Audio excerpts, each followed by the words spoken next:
नजरों के सामने से गुजारा, वो बहुत इंपॉर्टेंट है। और आखिर के 15 दिन तो हम सब ने देखा कि कैसे वॉर रूम में बैठ जाते थे। अच्छा, इस बीच जो बड़ी खबर आ रही है जिसका जिक्र हम लगातार कर रहे हैं, विधायक दल के नेता चुन लिए गए हैं।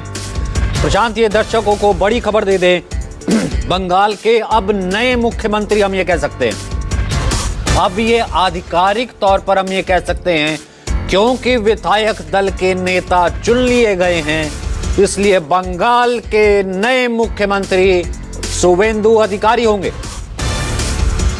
और जिस चीज की पहले ही संभावना प्रबल नजर आ रही थी, उस चीज में बिल्कुल देर नहीं लगी। और हम आपको लगातार बता रहे थे कि यहां पर ये देखिए, विधायक दल की बैठक की अंदर की तस्वीर भी सामने आ गई है। अमित शाह मौजूद है, तमाम पार्टी के बड़े नेता, बंगाल बीजेपी के बड़े नेता, शुवेंदु अधिकारी मौजूद है, यहाँ पर कुणाल घोष मौजूद हैं, और साथ ही साथ उन तमाम विधायकों का जो कि जीत करके आए हैं, उनका पूरा डेलीगेशन, उनका पूरा समूह। और इस बीच ज़्यादा देर नहीं लगी, यानी कि शायद ये पहले से तय था, पहले से चुनाव कर लिया गया था, पहले से रजामंदी ले ली गई थी। और आज इस मंच से, विधायक दल की बैठक से उस नाम का औपचारिक तौर पर ऐलान होना था। और शायद यही है प्रशांत की, जाहिर सी बात है, पार्टी है, पार्टी अपने भीतर की एक लोकतंत्र की अगर वो बात करती है तो विधायक दल की बात करती है। चुने हुए विधायक ही फैसला करेंगे कि हमारा नेता कौन हो। लेकिन क्योंकि हम और लगातार न्यूज़ 24 इस बात का जिक्र करता रहा है कि लगभग तबे पांव या यूं कहें कि एक सहमति जरूर है तमाम विधायकों में, और वो नाम शुवेंदु अधिकारी। और अब हम ये कह सकते हैं ऑफिशियली, औपचारिक तौर पर, बंगाल के अगले मुख्यमंत्री के तौर पर कल शपथ लेंगे शुवेंदु अधिकारी। प्रशांत, और वही हुए। देखिए, जब से टीएमसी छोड़कर आए थे 2018 के बाद से, और उसके बाद से लगातार जिस तरह से वो ग्राउंड जीरो पे नजर आते थे, मतलब अगर कहें विधानसभा से लेकर सड़क तक, हर मुद्दे पर शुवेंदु अधिकारी मुखर होकर लगातार बीजेपी का झंडा बुलंद करते रहे सड़कों पर। और ममता बनर्जी के खिलाफ जिस तरीके का उनका शासन कहा जाता है कि वहां पे बहुत खौफ है, वहां बहुत डर है, और उसके खिलाफ शुवेंदु अधिकारी जिस तरह से मतलब हेड ऑन लिया, वो एक काबिले तारीफ था। और शुवेंदु अधिकारी को उसका इनाम मिला। हालांकि मैं सचिन एक बात कहना चाहूंगा कि मेरे ख्याल से ये तीसरे या चौथे मुख्यमंत्री होंगे जो दूसरी पार्टी से आए और भाजपा में कुछ सालों में ही मुख्यमंत्री बन गए।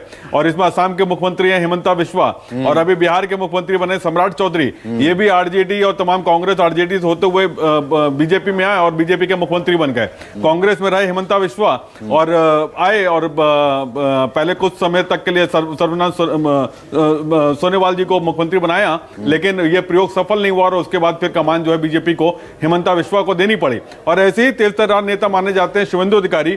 नंदीग्राम का जब आंदोलन हुआ तो ममता बनर्जी को वहां से एक पब्लिक फिगर बनाने में बहुत बड़ा हाथ था शुवेंदु अधिकारी का। और वही शुवेंदु अधिकारी जो तेज तर्रार नेता थे टीएमसी के, बीजेपी में आए, और बीजेपी में आकर टीएमसी की उन्होंने हेड ऑन किया, और उसके बाद टीएमसी के इतने बड़े, माफ कीजिएगा, बीजेपी के बड़े नेता बन गए। और आज 6 से 7 सालों के भीतर आप देखेंगे कि वो मुख्यमंत्री के तौर पर। और मैं जो मम्बरिंग की बात कर रहा था, पार्टी के भीतर जो मम्बरिंग हो रही थी, वो इसी बात को लेकर थी कि जो हमारे कई सारे ऐसे कार्यकर्ता, ऐसे नेता जो सालों से लगे हुए थे, पार्टी का झंडा उठा रहे थे, ऐसे में कोई बाहर से आता है, 7 साल रहता है, और उसको पार्टी मतलब वहां पे प्रदेश की कमान सौंप दी जाती है। इसको लेकर मम्बरिंग थी। और शायद इसी मम्बरिंग को या फिर इसी गुस्से को, नाराजगी को खत्म करने के लिए अमित शाह ने इस विधायक दल की बैठक से पहले सम्यक भट्टाचार्य और दिलीप घोष और शुवेंदु अधिकारी के साथ में अलग से एक मीटिंग की, एक मुलाकात की।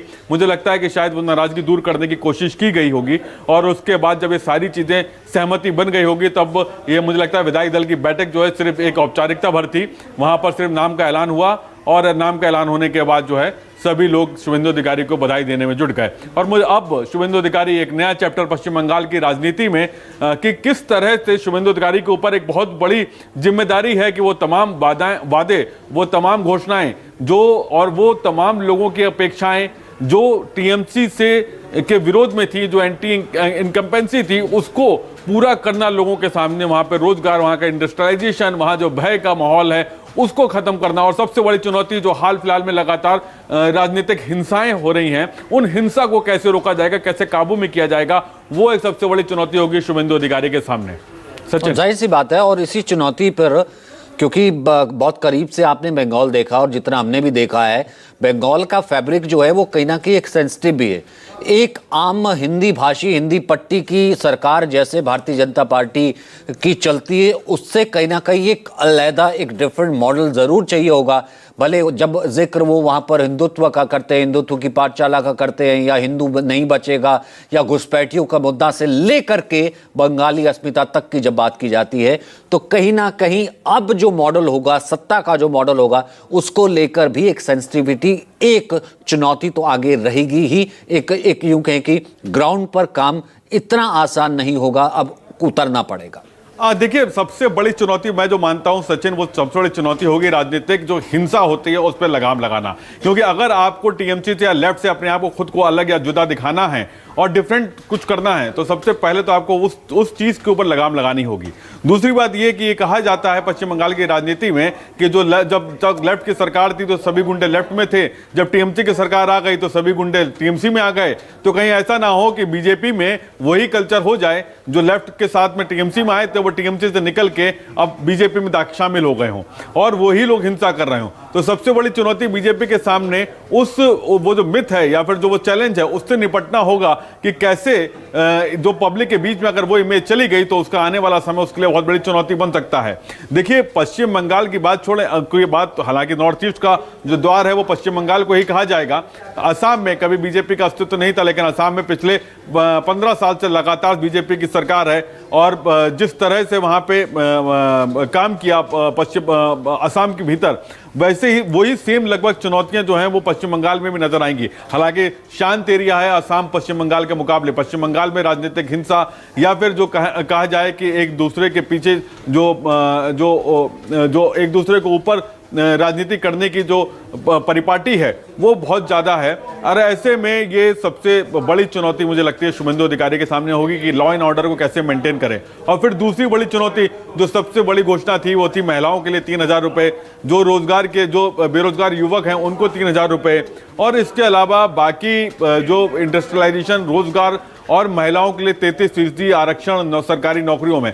तो इन सब के ऊपर निगाहें टिकी होंगी कि ये योजनाएं कितनी जल्दी तैयार होंगी, क्योंकि ये वो वोट बैंक है जो ममता बनर्जी के साथ पिछले 15 सालों से उनके साथ में था। और अगर इस वोट बैंक को टीएमसी से अलग करना है तो वो तमाम योजनाएं जो वादों में किए गए, जो घोषणा पत्र में किए गए, उनको जमीनी धरातल पर उतारना होगा। जाहिर सी बात है, और इसमें मेरे ख्याल से क्योंकि बहुत ज़्यादा गुंजाइश बचती नहीं और बहुत ज़्यादा वक्त भी नहीं बचता है इफ और बट का। जब आप ये कहते हैं कि परिवर्तन कीजिए, जब आप ये कहते हैं कि सुरक्षा देंगे, जब आप ये कहते हैं कि डबल इंजन से ही बंगाल जो है वो यहाँ पर टिक सकता है, और जिस डेमोग्राफी घुसपैठिए की बात करते हैं और पड़ोस में लगता बांग्लादेश की जब आप बात करते हैं, तो अब मुझे नहीं लगता कि जब आप चारों खाने जो है चित करके वापस अब जब आप सत्ता में अब आ गए हैं, तो अब इफ बट की कोई गुंजाइश अब शायद लगता नहीं कि आगे कोई रहेगी। जी बिल्कुल, अब आप कोई गुंजाइश नहीं है, क्योंकि केंद्र में आपकी सरकार है, गृह मंत्रालय आपके पास है, प्रदेश में आपके पास सरकार है। अभी तक आप ये कह रहे थे कि घुसपैठ इसलिए हो रही है क्योंकि फेंसिंग के लिए राज्य सरकार जमीन नहीं दे रही है। आप राज्य सरकार के ऊपर ठीकरा फोड़ रहे थे। अब राज्य में आपकी सरकार है, केंद्र में आपकी सरकार है, आप फेंसिंग का काम करें। आप किस तरह से बॉर्डर पर जो घुसपैठ की आप लगातार मुद्दा उठाते रहे हैं, वो घुसपैठ को कैसे रोकेंगे, कितनी लगाम लगाएंगे। बॉर्डर पार से जो फेक करेंसी का नेटवर्क चलता है, जो ड्रग्स का नेटवर्क चलता है, उसको किस तरीके से आप लगाम लगाएंगे। अब लोगों की नजर उस पर जरूर रहेगी और मीडिया की नजर भी रहेगी कि जो बड़े बड़े वादे किए गए, उन वादों पर आप कितना जमीनी धरातल पर उतार पाए हैं। तो ये बहुत बड़ी चुनौतियां हैं। देखिए, राजकोषीय घाटे की बात करें तो लगभग 4.6 का राजकोषीय घाटा है। अगर हम उनके रेवेन्यू की बात करें तो करीब 1.76 का रेवेन्यू लॉस है। तो ऐसे में जो आपने बड़ी बड़ी घोषणाएं की थी, उन बड़ी बड़ी घोषणाओं को आप किस तरीके से पूरा करेंगे, क्योंकि अगर महिलाओं का अगर दुगना करा जाता है, 1,500 से 2,000 बढ़ाया जाता, 3,000 बढ़ाया जाता है, माफ कीजिएगा सचिन, तो लगभग ये जो डाटा है उसके मुताबिक लगभग 2 लाख करोड़, पौने 2 लाख करोड़ रुपए का सालाना खर्चा आएगा। तो ऐसे में पौने 2 लाख करोड़ रुपया कहां से लाएंगे और इतना बजट कहां से आएगा। युवाओं के लिए आपने दोगुना स्कीम लगाने की बात की थी, तो अगर महिलाओं का आधा भी अनुपात में लगा लें तो 1 लाख करोड़ रुपया जो है वो युवाओं के लिए होगा। तो ये चुनौतियां होंगी बीजेपी के सामने, और ये चुनौतियों से तभी आप निपट सकते हैं जब आपका रेवेन्यू इंक्रीज करेगा, तब तो आप उसको खर्चा कर पाएंगे। लेकिन अब वो रेवेन्यू कैसे इंक्रीज होगा, वो इंडस्ट्रियलाइजेशन कैसे होगा? एक लंबे समय तक वामपंथ की सरकार, 34 साल तक, 15 साल तक टीएमसी की सरकार, और उस दौरान में ऐसे तमाम इंडस्ट्रियल एरिया जो पश्चिम बंगाल की विकास गाथा लिखा करते थे एक समय में, वो सब ठप हो चुका है। चाहे वो